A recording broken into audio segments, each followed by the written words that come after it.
Senate now adjourned. Senator Rice. Thank you, Mr Acting Deputy President. I want to speak tonight in support of our incredible multicultural and multi-faith community, and in particular in support of and in solidarity with Muslim women. I've been extremely upset by the racist attacks on our Australian Muslim community, which have increased with the brutality being experienced in Iraq at the hands of ISIS. I don't want to focus tonight on our government's reaction to this, increasing ASIO powers, cracking down on people visiting Syria and Iraq in order to stop foreign fighters, and following the US into an unwinnable war in the Middle East. What I want to discuss tonight is the importance of keeping Australians safe at home in this climate of fear and terror by bringing us together, building cohesion in our community. I'm not Muslim. In fact, I'm not at all religious. I was brought up as a Christian, but I now oscillate between describing myself as agnostic or atheist. But I will vigorously defend the rights of people to practice their religion, whether Christian, Muslim, Buddhist, Hindi or whatever. And I see our vibrant, multi-faith community as a strength of our Australian society. I live in Footscray in Melbourne. I used to work in Broadmeadows. My office is now in Coburg. My Melbourne, my Australia is one of people of all backgrounds, all races, all faiths, working and living harmoniously together, our diversity making a stronger, better, more resilient, more interesting, vibrant Australia. So the recent racist attacks on our Muslim community distress me. When I heard of Muslim women being abused on the streets of Melbourne, having their headscarves ripped off, being attacked on public transport, I had to act. I decided that at the very least I could express my solidarity with Muslim women in Victoria. I organised a morning tea to be held at a community centre in Fawkner, in the northern suburbs of Melbourne, where many Muslim families live. I thought maybe 15 to 20 women would come, but the community centre put the word out well. When we arrived, the community house was already crowded, and women and children kept arriving. We estimated 150 women crammed into the small venue and took the opportunity to talk to us about what they were experiencing. That 150 women made the effort to come tells the story in itself. These women feel under threat. I'd like to thank Meredith Lawrence at the Fawkner Community House, who organised the event with us, and Moreland City Councillors Lenka Thompson and Sue Bolton, and Tasneen Chopra from the Muslim Women's Council for Human Rights, who also attended.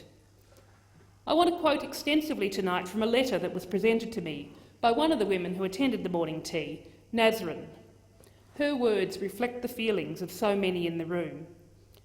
Nazrin describes herself as a mother of 3 children and an IT professional working for a large financial institution. She says, and I quote from her letter, "I am humbled by the opportunity to express concerns about the violence and physical attacks happening towards Muslims, and in particular Muslim women wearing headscarves. It's a great honour for me to be here. At the same time, it's also a shame that I need to stand up for my basic right, that is, the freedom to practice my religion without being fearful of racism in 21st century Australia. The fear of racial attacks is so widespread in the community that a number of my well-wishers advised me to speak softly, be careful, choose your words carefully.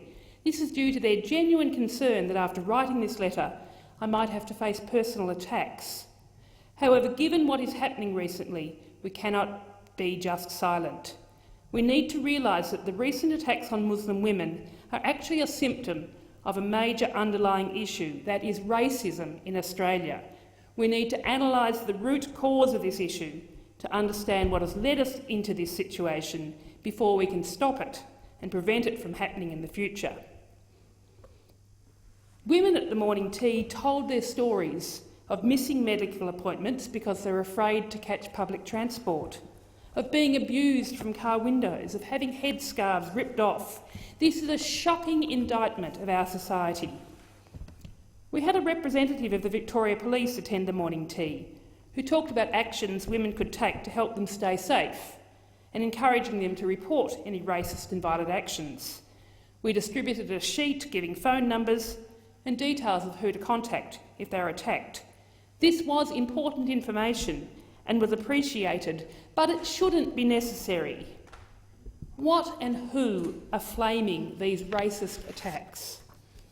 As Nasrin said in her letter, and again I quote, "Our politicians are dividing communities by targeting Muslims based on association of faith in the name of national security." I would like to ask the question, why are we linking the overseas political issues with the local Muslim community? Is it due to guilt of association by faith? It is time to admit that there are exaggerations of the reality, to spread fear and taking out of proportion actions to single out a community and religious group without solid evidence. This doesn't really seem to be consistent with the democracy and liberty that we preach. All these issues are definitely destroying our trust and causing unhealthy division." End quote.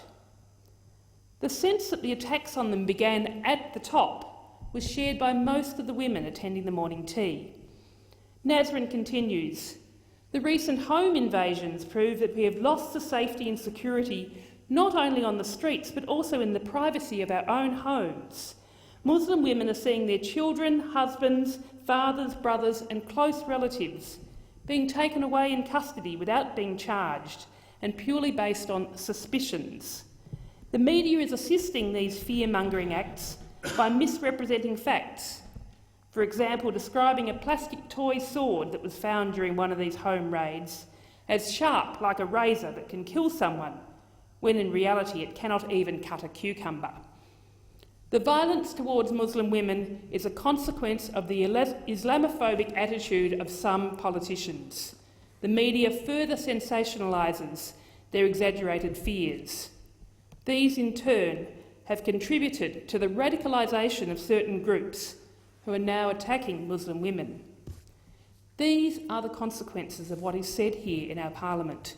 These are the consequences of last month's ill-thought-out and offensive proposed bans on burqas and niqabs in the public galleries here at Parliament House. Nasrin outlines 5 ways forward. They are, firstly, to introduce tougher anti-racism laws to bring the offenders to justice.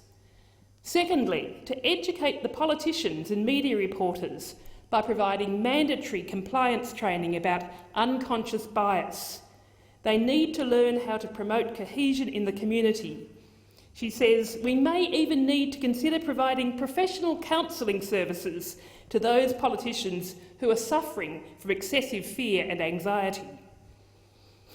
Thirdly, outlaw and ban any racist person, groups or organisation that are promoting hatred based on race, religion or culture, and bring them to justice. Fourthly, provide more resources to our police force to implement justice effectively. Currently, many of us are not reporting the racial or physical attacks as they believe that nothing will be done about it. And finally, to raise more community awareness to stop racism. Those are Nasrin's suggestions. I support these calls and call upon my fellow parliamentarians to join me in supporting them.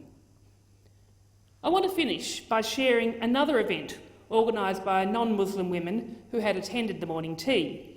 She was a parent at Pascoe Vale North Primary School, and after hearing the stories at the morning tea, decided to organise a lunch at her school to bring non-Muslim and Muslim mothers together. This event too was a great success, involving 30 or so women. Some of the comments that were made at this lunch included, "We should get together more often as a school, as a community, as mothers. We have a lot more in common than we think we do. And we should keep doing this to break down the barriers and make more of an effort to get involved and be part of our school community."